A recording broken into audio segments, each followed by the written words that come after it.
կառույցները հերթականական բողոքյակցեր իրականացնում։ Դուք նախորդ շաբաթ ասել եք անձամբ կգնաք Վրաստան, խնդիրը հասկանալու, ոնց հասկացաք չգնաց։ Չէ, տեսեք, ես ասել եմ հետևյալը, ես ասել եմ ազգային ժողովում, ասել եմ, որ նախ կարիքի պարագայում պլանավորվում է նաև հնարավոր եմ համարում նաև իմ այցը Վրաստան։ Եվ ուզում եմ նշել, որ մենք այսպես ասած շատ ակտիվ քննարկումների մեջ ենք։ Իմ այցի հնարավորության դուռը, այսպես ասած, դեռևս փակված չէ, բայց այս պայմանությամբ չունենք այնպիսի իրավիճակ, որ օրինակ իմ այցի պարագայում կարող ենք այլ, այսպես ասած, իմ այցը կարող է շատ ավելի այնպիսի իրավիճակը փոխել, քան այն on-line Zoom, զանգով եւ այլն, որ կապի մեջ ենք, որովհետեւ մենք օրական պարբերական տրամաբանությամբ շփվում ենք։ Բայց ես ուզում եմ մի կարևոր բան այդ թեմայով ասեմ, շատ չեմ բացի փակագծերը, բայց ես ուզում եմ նշել, որ Հայաստանի Հանրապետության կառավարությունը հիմա մշակում է աջակցության ծրագրեր մեր կոնյակագործների համար, որոնք պետք է ապահովեն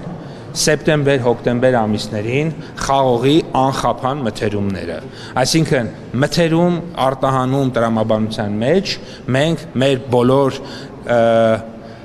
կազմակերպություններին, որոնք որ ներգրաված են այդ գործընթացում, կաջակցենք, բայց պայմանը պետք է լինի, ես կրկնում եմ, խաղողի անխափան եւ պատշաճ որակի մթերման գործընթացի կազմակերպումը։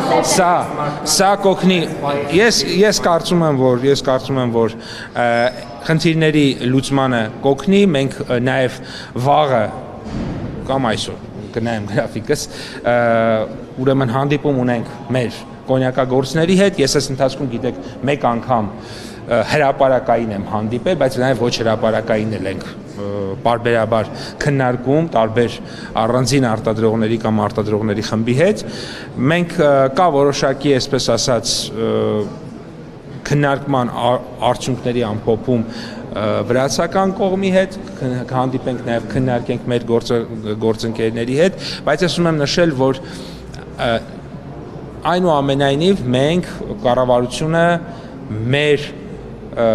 խաղող արտադրողներին,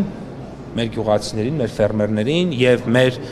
բրենդի, կոնյակի, սպիրտ արտադրողներին եւ բրենդի կամ կոնյակ պատրաստի արտահանողներին միայնակ չի թողել եւ չի թողնի եւ մենք որոշակի աջակցության մեխանիզմներ կունենանք եւ դուք ապագայում դրանք մասին կտեսնեք։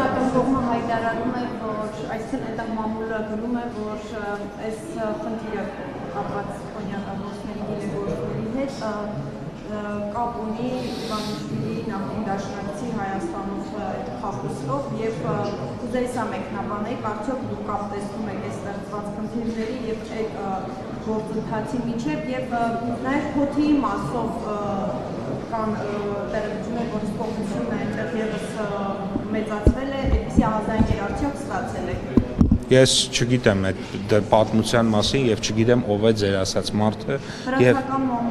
ես տեղյակ չեմ այդ պատմության։ Ես որևէ տեղեկություն չունեմ այդ պատմության։